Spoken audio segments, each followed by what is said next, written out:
Just in case you missed it, it's the top 5 sports talkers of the day. Now, it's time for Dan Barrero's Top 5 at 5.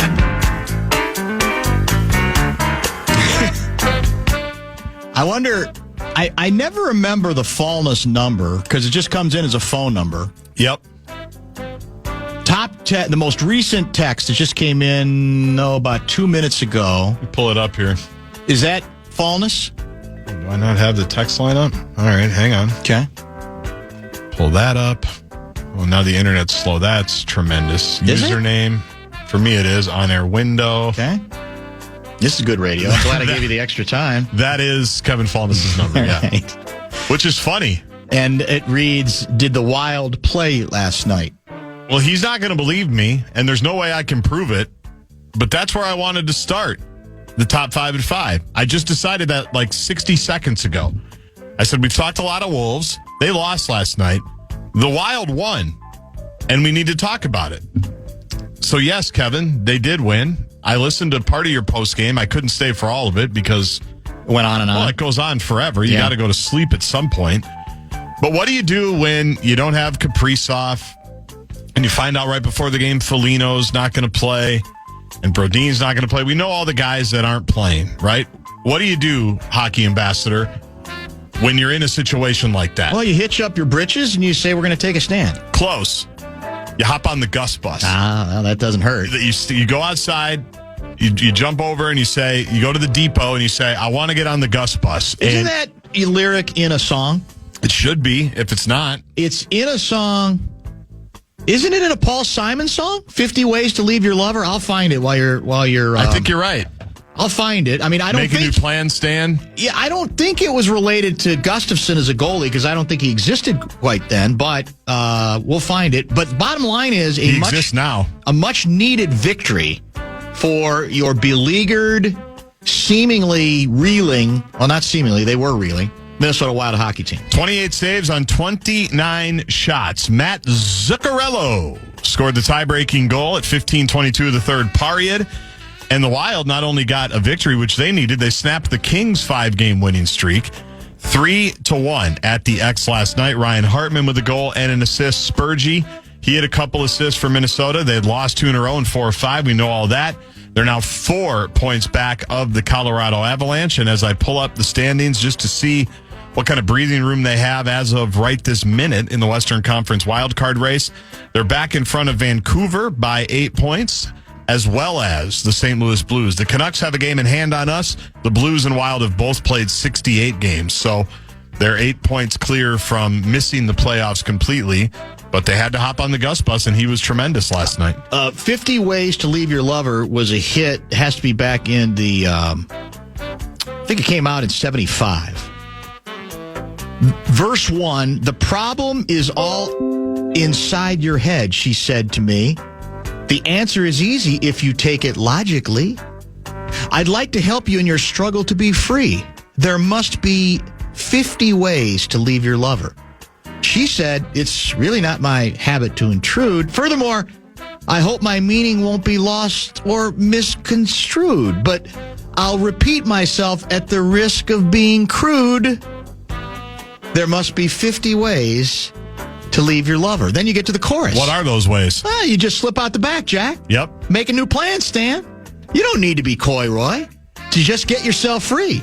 Hop on the bus, Gus. So that's close. So it's close enough. It's transposed, but it's hop on the bus, Gus, as opposed to us hopping on the Gus bus, right? So there you have it. Either way, the Gus bus was hopping. A very clever and very unusual song for its day. Paul Simon, 50 Ways to Leave Your Lover. So we needed a couple of points, or at least 1 point from the Wild. They got it and host the Kraken tomorrow night. Late puck drop because it's Wednesday night. It's a TNT broadcast. As always, you can mute the TV, Kevin, and listen to the Wild Radio Network with Joe O'Donnell, Tom Reed, Kevin Fallness, Zach Halverson, Alexis Pearson, and a cast of thousands. 8:30 puck drop. You're getting ripped again. By who? By what?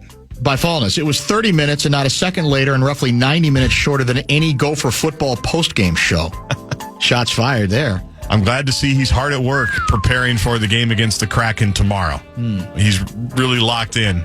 on the pregame show, which will, I assume, start about 8, maybe some bonus fallness at 8 o'clock tomorrow. So that's what happened in St. Paul. Minneapolis. If somehow the Wild miss the playoffs, do we need an updated version with new lyrics of the Paul Simon Classic entitled 50 Ways to Miss the Playoffs? 50 Ways to Miss the Playoffs. We'll take that under advisement. We may be able to use it for the Wolves, even though things come on. are looking good. Well, if they're not going to miss the playoffs. But they might be in the play-in. Yeah, they might be. And if you lose in the play-in, you aren't in the playoffs. Well, technically, you're right. That's You're in the play-in. Yeah, you're right. So you need to win in the play-in to get to the playoffs. And right now, even though Golden State lost last night, the Wild still, or I should say the Wolves, still sit percentage points behind them. Yeah. Because they lost to the Indiana Pacers last night, who were sitting 4 of their 5 starters. By the way, in the load management world, I noticed this last night being at Target Center. Tyrese Halliburton, pretty good player for the Pacers. Yes. I think he needs to start. Minneapolis, I think, needs to be a non-load management night for him. I don't know if anybody wants to text into the Bradshaw and Brian KFAN text line. There were, I want to say just eye test, Dan, dozens of Iowa State fans that had clearly made the trip or live here and came up because it's the closest. Obviously, you can get to Chicago. Sure, You can. yeah. They were just in Milwaukee Were they recently. devastated? Well, there was one. I noticed one father and 2 young sons Blubbering?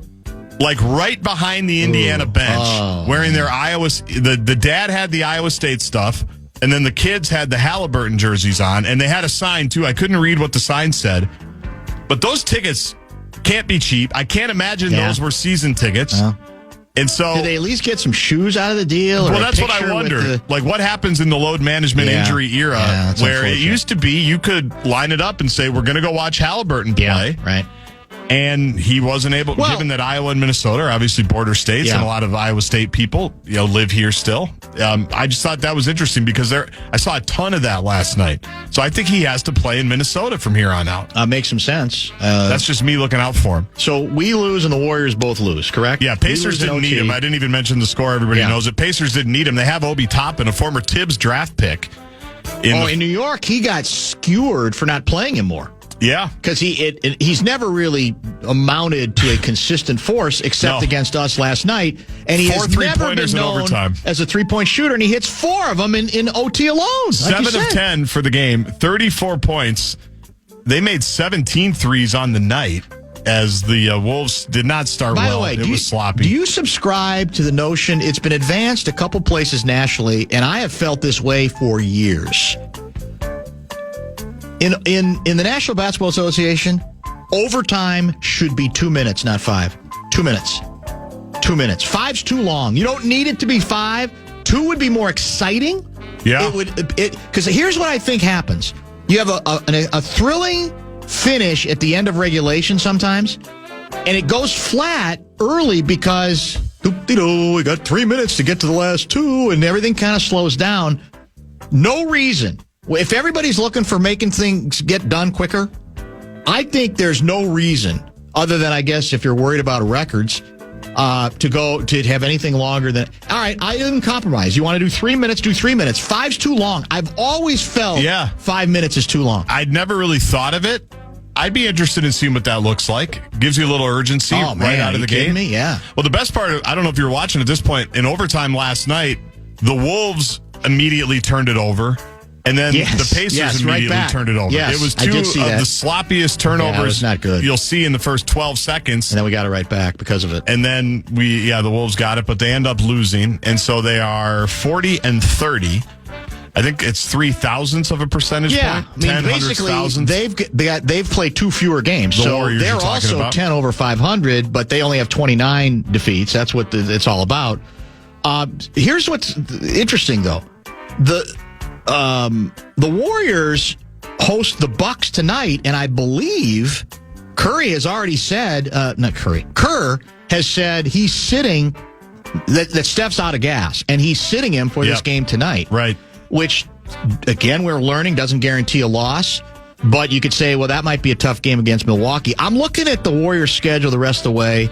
They got Milwaukee, Toronto, Atlanta, Miami, New Orleans, San Antonio, Davie, Memphis, the Lakers, Denver, Houston. So they got a tough stretch there. That's a lot. It's very Starting tough. on April Fool's the 1st, it's at Memphis, at the Lakers, then they host Denver and host Houston. Those are tough games. Then they finish at Phoenix, San Antonio, Davie again, at Portland. They're tricky, and the Clippers. Now, who knows who will have anything to play for at that point. Right. So I still think there's reason to believe we can catch the Warriors. I actually do. Well, I think with that, if they don't, exactly. Golden State has either really earned it or the Wolves have completely melted down. Now, moving further than that, I think is unrealistic, as we laid out earlier. But I do think there's still despite blowing the opportunity last night to gain ground, I think there's a really good chance that we're going to be able to overtake the Golden State Warriors. A 6-3 series against either the Rockets, Nuggets, or Lakers. I guess you could throw Memphis in there, too. All of those would be compelling. Outstanding. All of those would be really good. I would think there's some good theater as well. All right, let's straddle because it's 5:12. Yeah, let's do it. Let's stay on schedule. Richard Pitino coming up at the bottom of the hour. Some very good texts coming in as well. Don't go away.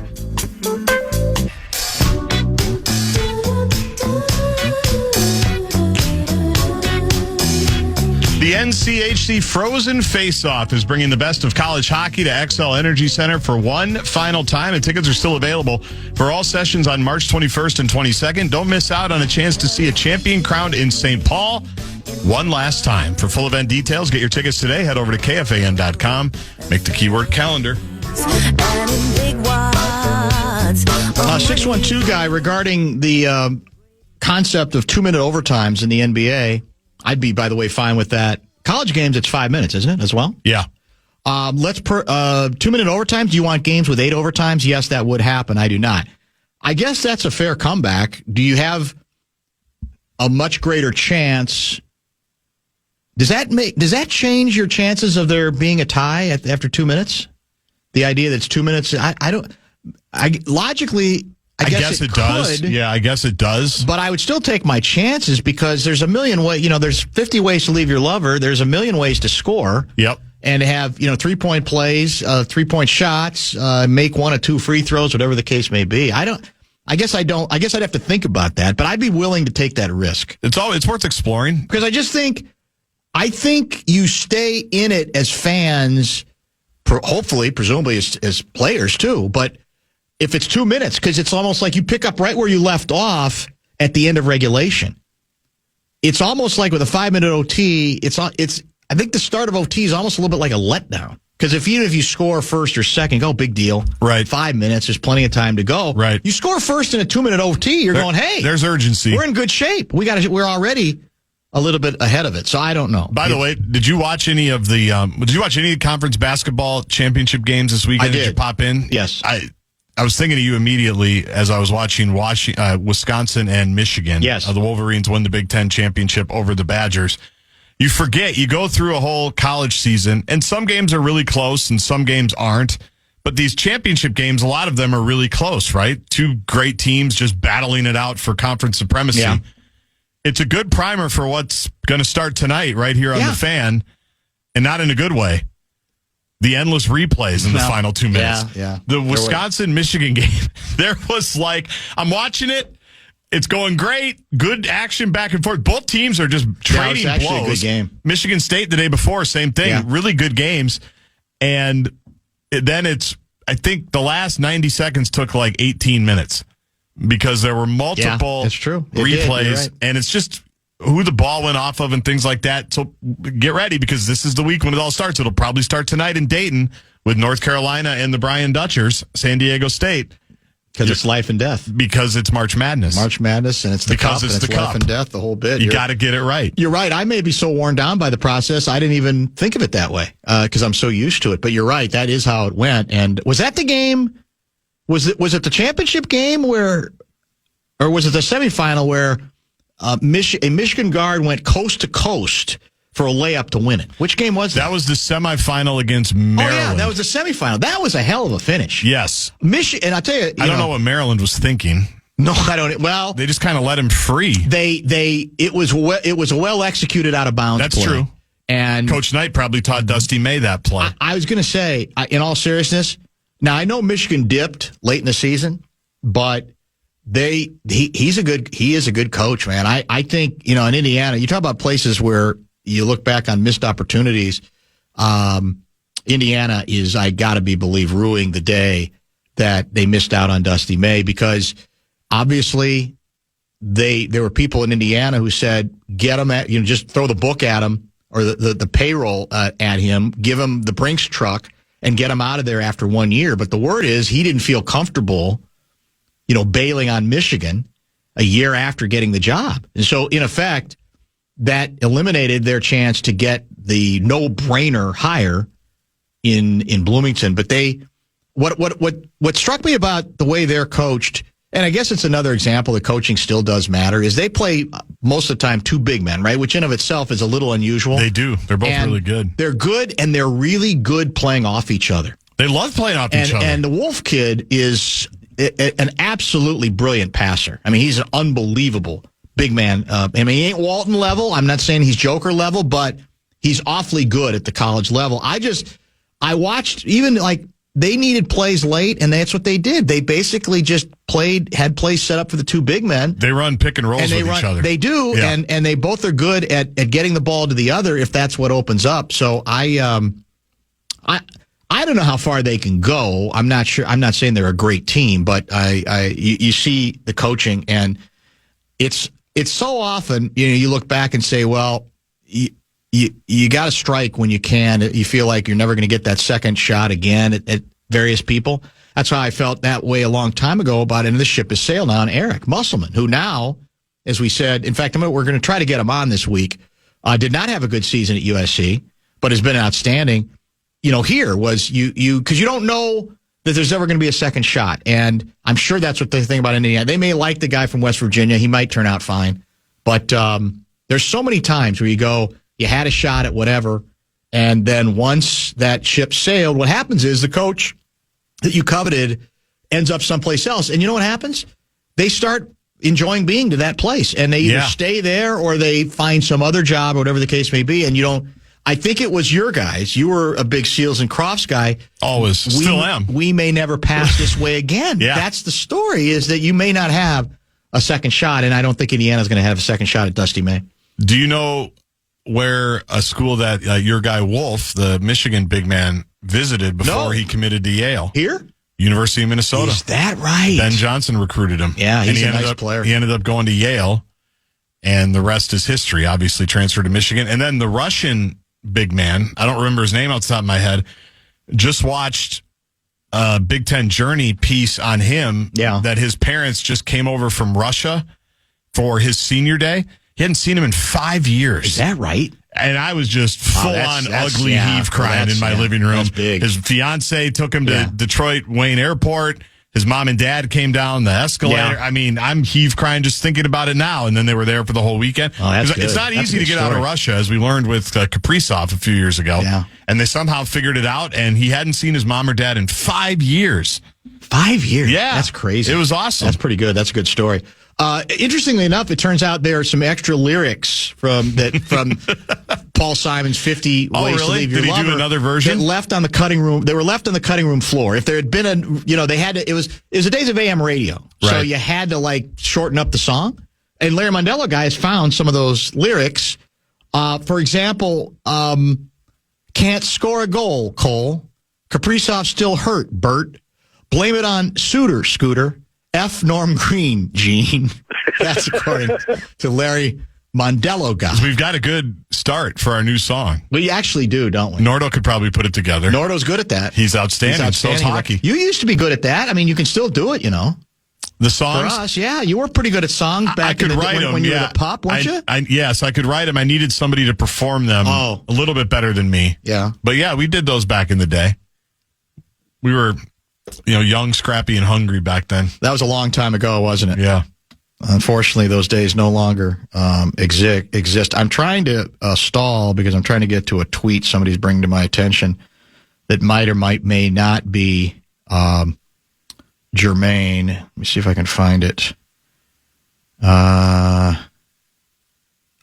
think it may be because we were talking coaching. It looks like an interview that your gal Kay Adams did with Tom Crean. And Yeah. the key, the money quote that has been sort of set aside is Crean saying, "There's no question I'll coach again." Did you hear his rant the other day about teams declining postseason Yes. opportunities? Yeah, it was awesome. What I loved about it, and I think you can argue the point, but the bigger point for me was it underscored what I think we both already knew. This guy is in it, man. He is so in it and hungry and committed. There is no detachment from from basketball in general, college basketball in particular, with Tom Crean. I don't know how many years has he been out of it now. I think 3. About 3. I think this is the third he year. is totally and completely into it. We should probably have him on soon. I mean, I don't think he's going to be. It doesn't look like he's in the hunt for the Minnesota job. Do you even get any sense that whether the Gophers explored his name? Because it looks like I don't have we're any on the sense. fast track with Niko. Yep.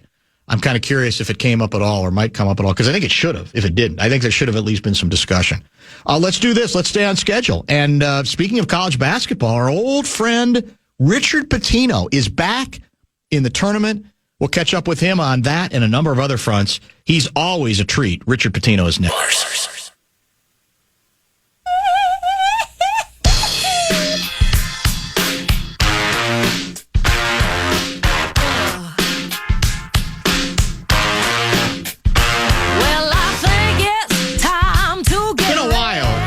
We have had maybe about a year ago that we last had our next guest on the program, and it might have actually technically been a Sunday Sermons appearance, and we are delighted to get him. I had told Gaardsy I wanted to see if we could get him on. But I said, well, he got a tournament game this week, busy man.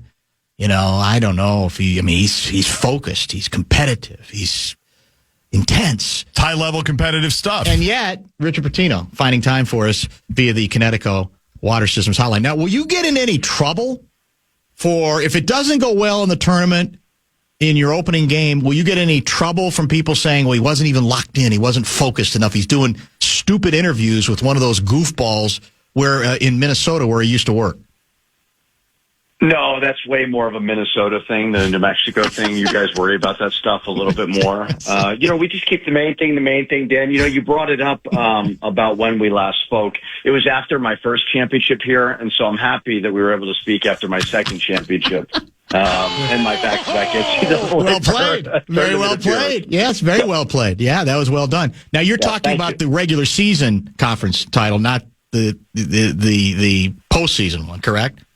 Conference tournament. You know, it is funny because I do think we talked after the Mountain West tournament because I remember I was on a Southwest flight headed back. But both different, both great. And so, no, it's been fun. But, yeah, no, nobody really cares about those things. They just kind of want you to win, and they don't really care about much more. All right, let me grab the sounder I'm looking for here.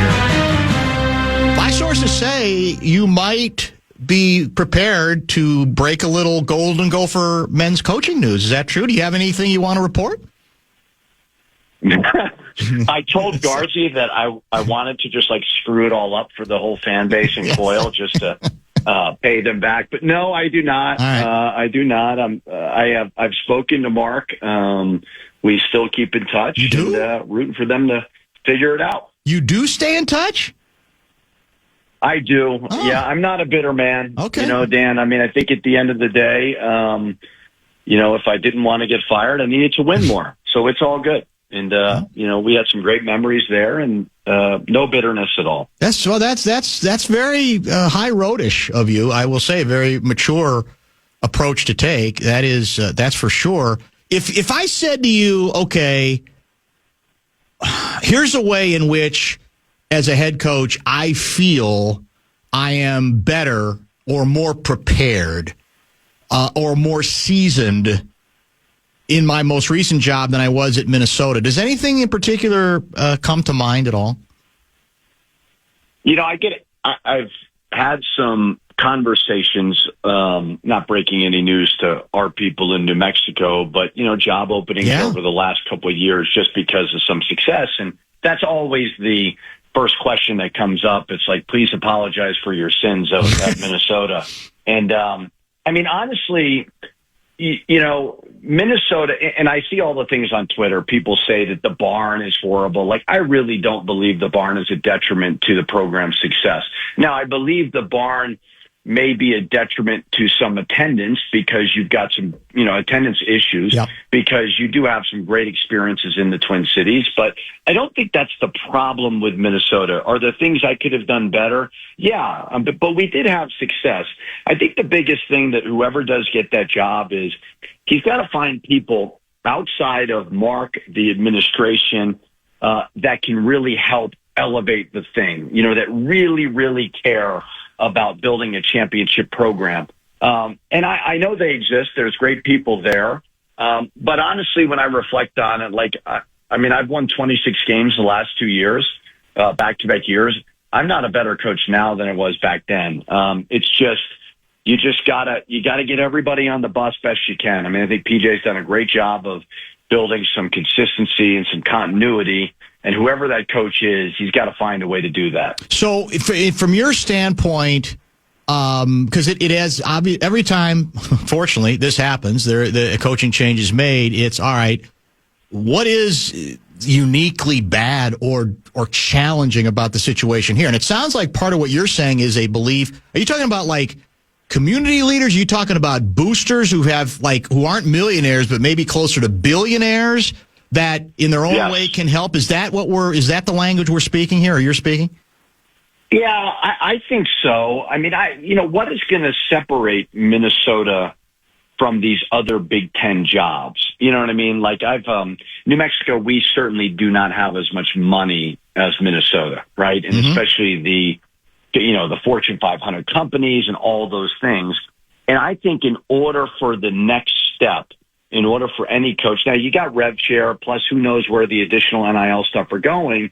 I do think you got to have people in the community, and there are some people that do it, but really, really start writing some checks for Minnesota basketball in order to really elevate that thing. I think when I look at the 8 years that I got, I had really good support. Like I'm not crying like I didn't have support, but I think I needed to do a better job of, where can we get some extra things to make this thing even better than what it really is? And then I think the next issue that Minnesota has, and I think PJ's done a great job of this, whether you mock row the boat or whatever, right. Minnesota's brand is not national yet. You know what I mean? Yep. And I think it's a great place. I loved it. I miss it dearly, but the branding piece of it is huge. Like, we have a brand in New Mexico. It's smaller on a relative scale, but when New Mexico, you think of the Pit, right? I mean, there's something like that. And I think you need something like that at Minnesota. So the next coach is he's got to rally a lot of people around him to really build an army, because you're trying to take down some iconic brands in college basketball. Well, I think we probably have talked about this component over the years, but it's worth revisiting. One of the unique aspects of a college program in a metro area like this is the obvious. This is a pro sports town. Obviously, it's a Vikings town even more than among the pro teams. But you got, it's not the only game in town, like many university towns. It's even in the Big Ten. It's not close to that. So as you look back on that, how much more challenging do you think that makes things when you or anybody else, it doesn't matter, the next coach is trying to put something together? Yeah, it's challenging. I don't think it's impossible. I think certainly there are times, like on a Wednesday at 8:00 in the dead of winter, you got people that, live in the suburbs. Are they really going to want to drive back in to go to a Gopher game? Like, I think logistically that is definitely a challenge that can hurt attendance. But it's a give and take, right? I mean, you may not have the home court that Purdue and Indiana or Michigan State, but you have other things outside of it that are really, really good as well. So I think that's always going to be an issue. That was my point about the barn. Yeah. I don't think the barn is the reason why every coach, honestly, in the history of the program has been fired. It's not that. I think that when you bring recruits in there, it is impressive. It looks great. It's got a cool mystique to it. I do think, though, you need to have a refresh to compete with, the younger family who'd rather go to a Wolves game where maybe there's better amenities. So that's where I think they need to figure out the next step. Well, it's interesting you say that because, Mark, since the dismissal of Ben, has been asked a lot about Williams Arena and has not made it a centerpiece of their issues. And and you're kind of saying the same thing. And then there are other people, a producer of this show included, who I think is it's over. You got to get rid of it. And there are other people who've been around who feel the same way. They don't necessarily think it's the thing, but they think it's tired beyond redemption, and that actually you do need to start from scratch, and that it's maybe at close to the top of the list of the impediments. It doesn't sound like you agree with that, though. Well, it certainly doesn't hurt. I remember Mark came in after the pandemic, my 7th year, and he kind of fired a little warning shot at me, like, hey, I want to help you. How can we fix this? And I remember saying to him, build a new arena. He goes, I can't do that. I go, well, then you can't really help me right now, Mark. So, let's just keep plugging along here. So I think that, again, I just think you're in a community where there's so many good facilities. I'm not saying new building, but I absolutely think, the people that are going to these games should not be going to bathrooms and troughs anymore. You know what I mean? I think the concession piece of it, there's little things like that I truly believe, like Wrigley Field did. Right, you know what I mean? right, They did yes. a major renovation, or like Fenway Park did. I don't think you need to build a whole new one, but I do believe there's money that needs to be put into there. Yeah, that makes some sense. Richard Pitino, kind enough to join us. So this is no secret. I think you're very well aware of it, but a coach you're very familiar with, Niko Medved, appears to be at the top of the list here, certainly is in the conversation. Are you comfortable just giving us your own impressions of him as a coach and the possibility that he may end up, being the guy here? Yeah, we played him twice and beat him twice, so I'd gladly talk about it, Dan, if you'd like. But I think he is a terrific coach. He is a really good guy. Has built consistency at Colorado State. I don't know how many years exactly he's been there, but I think he's been to 3 tournaments in 4 years. Went on, obviously, a terrific run, kind of similar to what we did. You kind of had to win the conference tournament last year. They did that. He's recruited pros. I mean, David Roddy was a guy from the Twin Cities playing in the NBA. I don't know where he is right now. Isaiah Stevens was a point guard. Phenomenal. I believe he's with the Heat. And then Nick Clifford is his best player right now, could also go there. So Niko went there. I consider him a friend. I don't know what direction Mark is going to go, but style of play-wise, probably similar to a John Beilein in the stuff that they run offensively. They really want 5 guys on the court that could score at all times. His evaluations of guys have been great, and he recruits at a high level. So he's been incredibly consistent and built that Colorado State program into something terrific. So, as I said, I don't know the direction that Mark is going to go if Niko does want to do it. But I would say if he does do that, I think it would be a home run hire. Let me try one other theory. This is a Barrero theory regarding the job here and what might be helpful. And then I do want to, believe it or not, talk about your team preparing to take on Marquette first round of the tournament, I think, on Friday in Cleveland. So, to me, ideally, and maybe this is unrealistic, that given a lot of the challenges that do include you're in a metro area where there's not a built-in, well, everybody's just into Golden Gopher men's basketball. There might have been a time that was the case, but that's many decades ago. That predates long, you coming here too. That the ideal thing is clearly to get a guy who can coach, but also an outsized personality a little bit, whether it's charisma, whether there's something a little bit extra there, a little bit of extra juice that seems to come either with the name or the personality. Because I think, you mentioned Fleck earlier.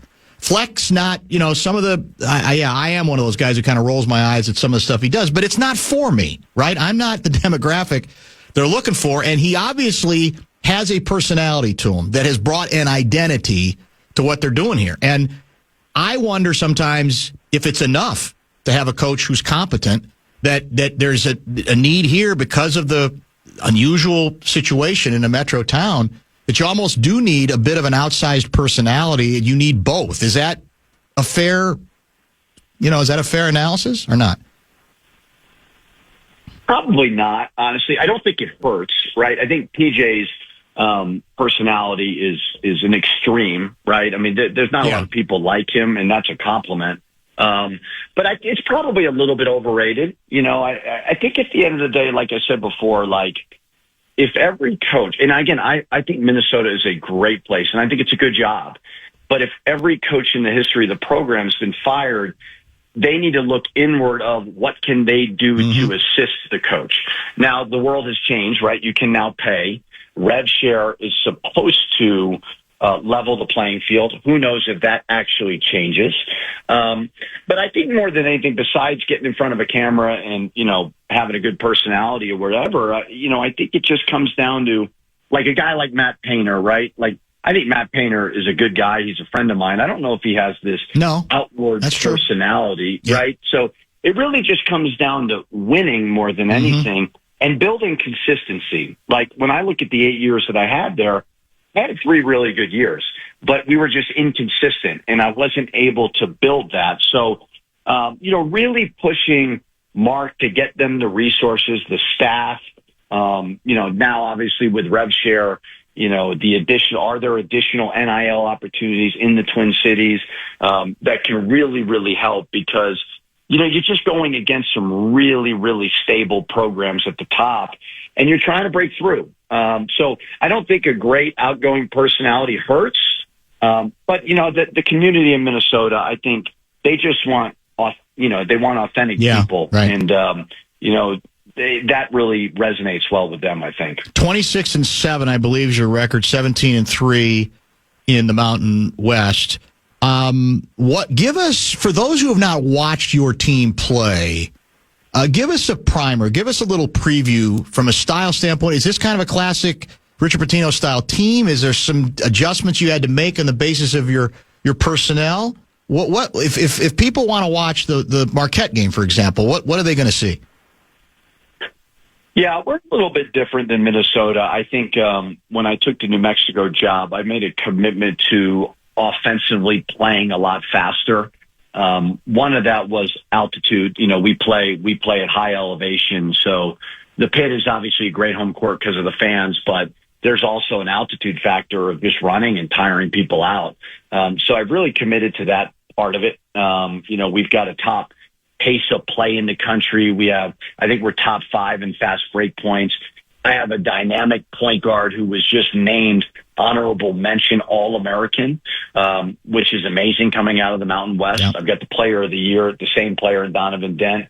My starting center was a first-team All-Conference guy in Nelly Jr. Joseph. So, there's some similarities to Minnesota. I would just say the pace of play, but a lot of that has to do with the conference allows you to do that a little bit more. So the Marquette game will be very, very entertaining because both teams really like to push it and play up-tempo style. You played the first round last year. You lost your first round game. Anything that you can? How many of the same players do you even have from last year? Well, it's actually pretty amazing. I was just looking at it. They named the All-Americans, and John Tonje, who was at Wisconsin, signed with us for about a day, and then something miraculously happened where he decided to go to Wisconsin.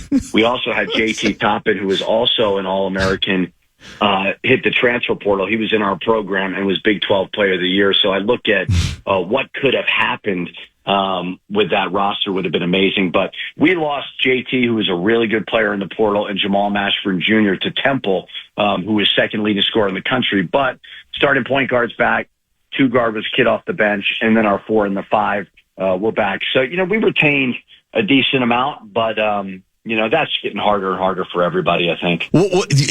So how does one master the art in this new era of, like you say, players with you for a minute and then they're gone again, and it's obviously all about finances at this point? Is it easy to roll with those? I guess you got to. If you're going to be in it, right? If you're going to be in it, you have to accept that's the reality. But for you individually, do you think it plays to any strengths? Do you think it's actually in some ways easier for you to deal with than the old-fashioned sort of recruiting the way it used to be? Or how does it change the way you go about your business and how you cope? Yeah, I'm probably pretty good at that. You know what I mean? Like, I think that's kind of my personality. Like, I'm able to move on a little bit. But I think you just have to be ready. I mean, the portal is going to hit on Monday, right? And, I hope we're still alive, but you're going to have to be ready. You have to have NIL. You have to have it. Is it everything? No, but it's very, very important. I don't think any of us coaches would work for free. It is very, very vital that you do that. But I think you got to build a winning culture that people want to be a part of. You know, the experience has got to be great. In order for a guy to maybe take a little bit less, it's because he wants to be a part of the program still. So, we've had conversations already with the core guys that we want to retain. They all tell us they want to stay, but you know how that goes. Yeah. I mean, they've got all the leverage in the world right now. And I don't blame them. I don't think they need to apologize for it. They've got the freedom to move. Their market value, nobody really knows what it is. It's because there's not a lot of transparency. So I think the ADs, especially at the Power 4 level, are trying to figure it out, but it's still very, very volatile and fluid. But it just kind of is what it is, and you got to adapt. Did you agree with the Steve Alford rant that kind of went viral? I don't know what day that was. It was after a game or before a game, where it was kind of the quintessential laying out. He thinks he gets it. This is the way it is now, and you have to accept it. But he hates it. He doesn't think the messages being conveyed are good. And I think the main moral was we're basically it once upon a time was performance first, then the idea of compensation he understands, but that the compensation in many cases is coming first. Did you listen to that? Did you have any opinion on it? Do you agree with it or not so much? Yes. Yeah, no, I listened to it. I thought it was terrific. Obviously, Coach Alford's in our league. Oh, that's right. It's hard. It might have been after our game, honestly, but it's very, very hard to be a coach right now. And I know we're really unsympathetic people. Like, I totally understand that. But it's never been more challenging. And yet we're being held to the standard we always have, right? I mean, people are still losing jobs and, it's just part of the deal. So I don't know who there is to blame. Obviously I think the solution is Congress getting involved. But when they deemed that, limiting people's pay was against the law, like that opened up a can of worms that is just, there's nothing you can do to stop that. So we're catching them at different times in their lives, right? Where this formative years of all of our lives when we're in college, and we're sending a lot of bad messages. But conversely, we were sending a lot of bad messages the other way by not giving them kind of what they've earned. So it is disappointing. It is hard. I do believe college coaches, for the most part, got into it because they wanted to see their players get degrees because they're not going to play for the rest of their life. But it's such a small sample size that people aren't hearing the stories about the negatives of transferring, the negatives of NIL, and all. And you don't want that to be the story, but there are realities of why it doesn't work. And and that's just like for coaches. When we take other jobs, we pause for a second and say, okay, I remember he went there. That didn't work out well. I shouldn't do that or whatever. So it is very hard, but I don't blame the kids. I don't blame the student athletes. There's a lot of money being thrown at them right now, and their value is very, very high. Our value everywhere, your value, my value, it can only be as high, as it gets at certain times. You got to take advantage of it. I know we've talked about your dad over the years, and I know you love your father. I know that very few people know him as well as you do. You've always been really honest about him.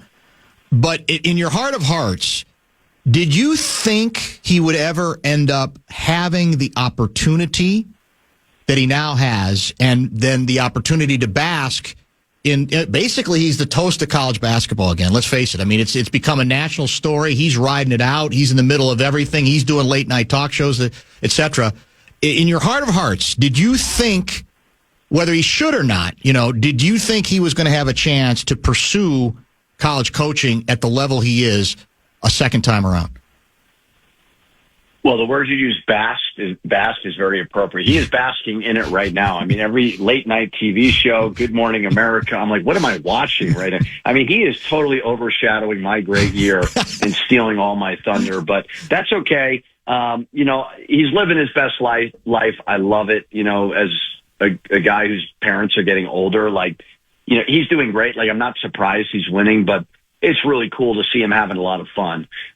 Did I think it would happen? I thought it would happen eventually. The problem with the NCAA is it just takes so long. Yeah. And it drags on and on and on.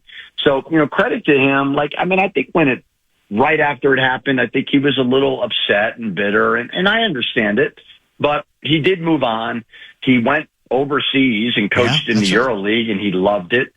He then went to Iona, which is a small school. So I know those opportunities really opened the door for him to dive back in.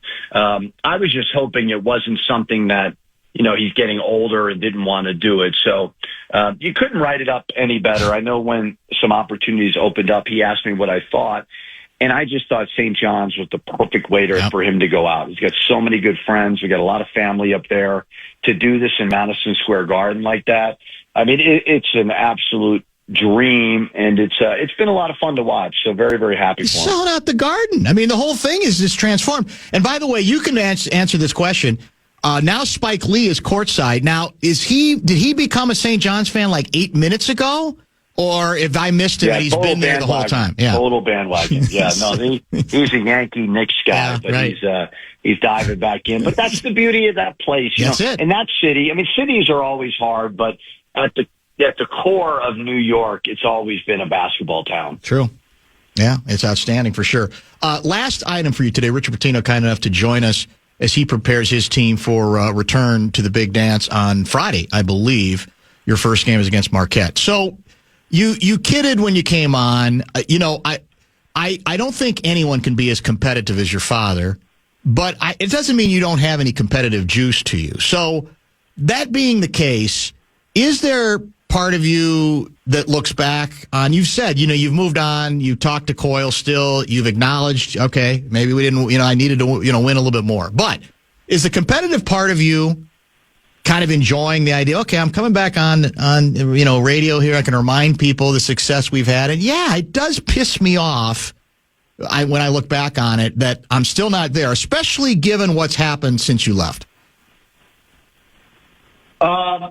Yeah, yes and no. I mean, I really try hard not to live my life like that. I understand why I got fired. I really do.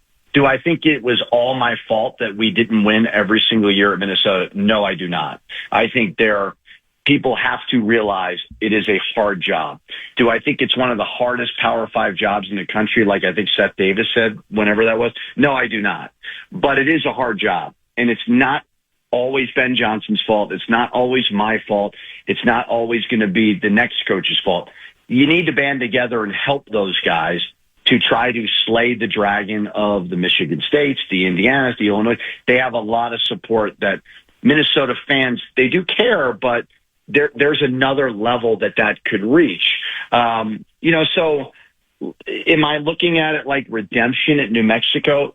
I really try not to live my life that way. I loved my time in Minnesota. Absolutely loved every second of it. I have really good friends that I still speak to. I miss you guys. I miss a lot of the people there. But I've never tried to be motivated by that. I'm sure my wife loves it. I'm sure she's happy about it. But she is way more bitter of a person than me. I'm way more at peace with it all. I understand why Mark had to make the decision. Did I love it? No, I didn't love it. But I'm also really, really grateful that I found a place in New Mexico that embraces me. It's not like Minnesota didn't embrace me, but I'm winning more here. And that's just the reality of sports. So I'm certainly proud of the success that I have. I believe in what I'm doing. I know there's things at Minnesota I could certainly done better, but I do know I had success. I mean, I absolutely did. I just didn't have the sustained success that I was hoping for. Is this your last year at New Mexico? Your name's coming up a lot of places, including the University of Virginia. Do you care to offer an opinion on that about the Richard Pitino future? You're asking all types of yeah, I am. I don't. Somebody had asked me this a while back, and I truly believe this. Like, this is what comes with winning. There's going to be jobs every year that open up, and you're going to get phone calls. That doesn't mean you want to leave. I really believe we have had 3 really good years. It was the NIT in year 2, then NCAA Tournament, Mountain West champs, and then obviously this year. A lot of the success has nothing to do with me. It's the support that I am getting, and I'm very, very grateful for that. So you never really know what the future holds. I will say the 20 nights that I walk down the ramp at the pit, it is special, and I don't take it for granted. So I'm very happy here. Am I going to say I'm never ever going to leave? No, I'm not going to say that. I don't know what the future holds, but I'm certainly building for next year to be at New Mexico, and obviously to go see if we can make a run in this NCAA tournament. Well, I hope you can win a couple games, because as we said here, it's a lot harder to not be detached from the big dance when you don't have local representation, right? And it's been a while on both the men's side with you and on the women's side too. 6-7 years, I think, in both cases. And so I hope, so we're left with, local angles or connections that we have. So selfishly, that's a reason that, among the reasons we're hoping that you can, win a couple games, make some things interesting, and then you can count on the fact that we'll continue to bug you. You'll have that headache to worry about that we're going to keep calling. But you can always call. That's very kind of you to root for me for a personal gain. That's a typical Minnesota angle right there. It's very selfish. Very grateful for that, Dan. It's very nice of you, yeah. In all seriousness, you've been great to us every time, and it's happened again today. The texts that are coming in, people enjoying this conversation, enjoying our banter back and forth. So anytime you want to come on, you're welcome on this show, as I think you know, and thanks again for giving us time, and really good luck. When do you head for Cleveland, by the way? We are leaving tomorrow, so excited about it. But as I told Gaardsy, I text with Gaardsy pretty often. You guys have been great. I miss living there greatly. I had some terrific friends that I still keep in touch with. Very happy here in New Mexico, but certainly always very appreciative of you guys in the 8 years of Minnesota. Thank you, my friend. We'll be in touch, and good luck. Thanks, Richard. All right, thank you. It's a deal. Richard Pitino is the head basketball coach, as most of you know by now, at the University of New Mexico. Previously, he was head coach at the University of Minnesota. It feels like a long, long time ago. Join the Minnesota Wild for Mental Health Awareness Night. It's March 19th. You can get your special ticket pack for an unforgettable game against Seattle. That's tomorrow night, a pregame event with Speaker Mark Wick, and support a great cause. A portion of each ticket sold goes to the Ranch Teammates for Life nonprofit. Don't miss out. Make a difference. Cheer on the Wild. Full details, KFAN.com, keyword calendar. So on ESPN, I think this might be ESPN 2. Or maybe this is ESPN 1. I don't know. There's a game matching Jacksonville State and Georgia Tech. And it's listed as NIT first round. So NIT, once upon a time, the best tournament in basketball, even bigger than the NCAA if you go back far enough. That's right. Then it became the great consolation tournament, at least to the NCAA. It's now considered the least prestigious of the consolation tournaments. Is that correct? Well, there's something they're trying to get going in Vegas that's now called the Crown. Oh. But they don't know if they can even fill it. But this one isn't as big as the other one. What's the one that the women are in? That's the WBIT. Yeah, is there a men's version of that? The NIT. It's basically that the is same thing. I'm sorry. Yep. I thought it was like a new one they had created. Okay, I got you. So that's what this I think so. If that's the NIT, is that what you said it was? It says it's NIT, yeah. Yeah, so that's the NCAA sanctioned one. I got you. All right, I misunderstood. Their finals, like the WBIT, semis and finals are at Hinkle in Indy, because where else would you do it but Indianapolis? Okay. They've got basically 4 nights in Indy that wrap up both of those tournaments. Gotcha. We can talk with Pitino all day, but I didn't get to it. I wanted to see if he's got like an infamous bad hotel rooms story, because there was a lot of discussion. Chris Collins made a big issue of how bad his team's hotel situation was. Like the temperature was like 85. The air conditioning wasn't working. They couldn't get it working. They couldn't get it working. Big Ten was jobbing them. I got to believe every coach has got a pretty good story. Now, maybe, anymore. Well, I was going to say anymore, you'd think, well, they're staying at pretty good hotels. But if you got a bunch of teams in one city, even Indy, you're going to end up, one or two are going to probably end up at places that might not be the greatest, right? And when you spend that much time traveling, that's buses, true. Yes, planes, they've all got stories. Yeah. It's crazy. Quote from the Pitino interview: "My success here has a lot more to do with the support I'm getting." End quote. He picked up a little of that overly cliched Minnesota passive-aggressive in his time here. Great interview. Yeah, that might have been intended. I think there's probably something to that. I love how he said, my wife is much more bitter than I am. Yes. I'm sure my wife loves that things are going badly at Minnesota. That's He's not wrong. There's probably some truth to that. Most people's wives, take it more personally. Asked him if he wanted his old job back. I guess I could have. I didn't think that was likely, that he'd be coming back here. Who says no? But he made it sound like he and Mark Coyle are like best buddies again. They talk a lot. They text and talk more than people know. That's interesting. How long of a text conversation could Mark Coyle carry on, though? Richard probably carries most of it. He's still kind of tight. We didn't get into this either with PJ, isn't he? In fact, the Flex were just That's out in Vegas. Thought. That's right. They were out in at one. They go out there a lot, and they ended up going to one of the games at the Mountain West tournament. I don't think they went specifically for that reason, but they took advantage of the opportunity. Thanks for having Richard on. He is so great. Was Pitino okay with the way he was fired? How would he like to be fired in the future? Is 2 a.m. okay? In person or a Zoom call? He's on the list for Virginia. I don't know if he's on the top of the list for that job. Well, I mentioned, I think he had some interest. There were reports that he might have some interest in Miami, but that got filled, I believe. Yep, by a Duke assistant. I wouldn't be surprised if he stays and then just keeps it. And again, if you have another good season, maybe you got a shot at some other jobs, too, that you go that might even be more interesting. Because if you're at New Mexico, are you aroused by Virginia? I don't know if I am. Right. In that, I assume it would be more money almost automatically. I guess if that's a big part of it. But I would, to me, that's not necessarily one to jump at. I don't know. Maybe I'm underselling Virginia. It just depends, like you said, because he also doesn't know, just like you talked about, programs miss out on their guy. Yeah.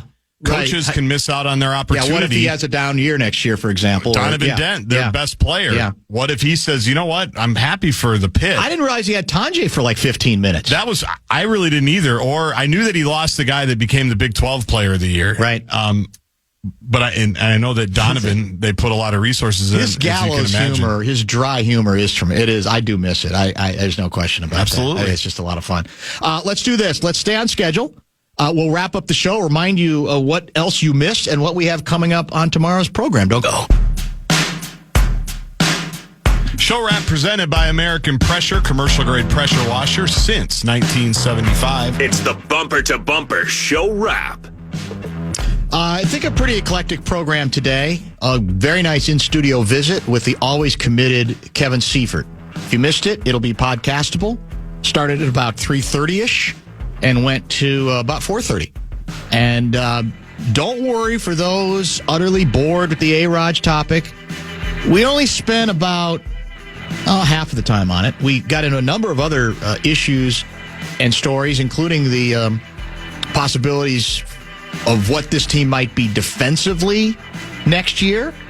I think the most interesting thread had to do with the possibility that the financial commitment the Vikings have made to the interior part of their offensive line and to the running game indicates maybe, finally, KOC gets it. That especially in the red zone, especially inside the 10, the Vikings' utter ineptitude rushing the ball is a problem and needed to be addressed. And that really, it's what all the best teams do. Even great passing teams anymore understand the importance of a running game. And they're certainly more physical at the line of scrimmage, the interior part of the line with the moves they've made. Jordan Mason is a physical runner and a very good change of pace back to Aaron Jones. So we'll see if in the end, it's still got to be play calling by the head coach. But when you make this kind of financial commitment, to me, it's a greater indication that they're serious about doing something about that aspect of this team. And that gives this team a better chance to be, what did we say? Just more violent, more solid when it matters in the postseason. Because that stuff, physicality in football, the fan has learned, still matters. Finesse, KOC, has its limits. That was between, as I said, 3:30 and 4:30. A great discussion, as we always have with Richard Pitino, that began at about 5:30 or so. And tomorrow is Wednesday, so I'm assuming it's Kessler tomorrow. That's the plan. Anything else on the hopper right now? I don't think so. We didn't do the inbox. Should we do the inbox this Thursday? I will be in Toledo. Oh, you're gone. Maybe, yeah. Well, maybe we move it up a day. Well, I'm leaving tomorrow. Oh, you are leaving tomorrow. Yeah. That's right. The game's Thursday. I'm in the meat grinder the rest of the week. All right. Well, then no Dr. Dan this week, and I'll work with Blake more about some other ideas. I am trying to reach out to my old friend, speaking of college basketball coaches, Eric Musselman, who has not had as good a season as Richard this year. He's got time. But he is another really good interview. We've had good success with him over the years. He'll give you a breakdown of the whole bracket. Speaking of a guy who knows ball. No question he can do that, too, which we could probably use on this show. And with the first two play-in games, I still call them that, are tonight. And by the way, by the end of the night, your Minnesota Timberwolves might well be in the number 6 spot. Because that's true. Golden State is hosting the Bucks, winnable, but the word on the street was that Steve Kerr was going to sit everybody, or at least sit his apparently fatigued star shooting guard, Steph Curry. So we'll see. You learned hardcore. Yeah. It doesn't guarantee anything if you don't play a bunch of starters, because the Pacers sat 4, lost another player to technical fouls, lost another player to disqualification on fouling out, and we still found a way to lose the ball game in OT. It was a fun game. Yeah, so now we're waiting for the Pels, right? We got back-to-back games with the Pels. Wednesday and Friday to wrap up the homestand. We're 2-1 in the homestand thus far. Is that correct? I don't know. I think that's right. Sounds yeah, right. we'd won the first two. Yeah, because we had a winning streak before last night. So that'll be the plan. So you're out Wednesday, Thursday, and maybe Friday as well, you're saying? Well, I'm on my way to a funeral Friday, unfortunately. No. Sorry to hear that. My Uncle John died. Oh, so okay. You are out of the meat grind. You are out of here head over there. All right, that sounds reasonable. So that's the plan. Tomorrow we'll probably we'll mix and we'll match the rest of the week. Maybe we will get some closure on A-Raj, although Kevin Seiferd's beginning to think that this could be the long game being played by everybody. I still think it has more to do with the Vikings for whatever reason than it does Rodgers. I think he's waiting on them more than they're waiting on him. But financially, that might have something to do with it. The obvious question is, how late can you go?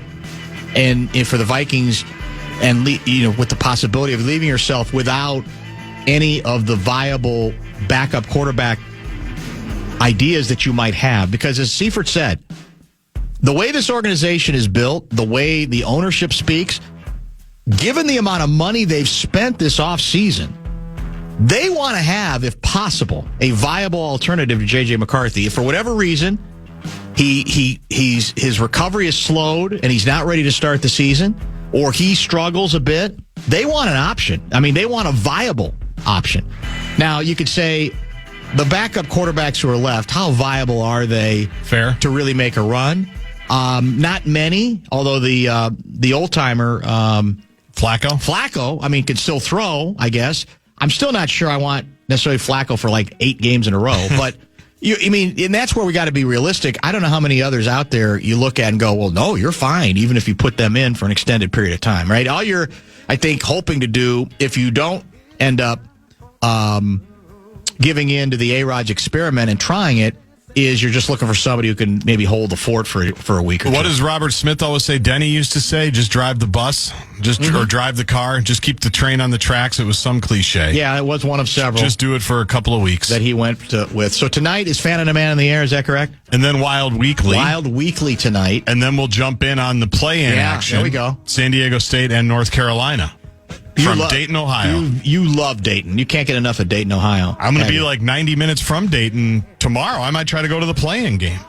Toledo and Dayton aren't too far. Why don't you? I'm working on it. Efforts are being made. Tickets hard to come by, aren't they? They kind of are. Surprisingly. Safe travels in your trip, and we will talk to the audience tomorrow at 3.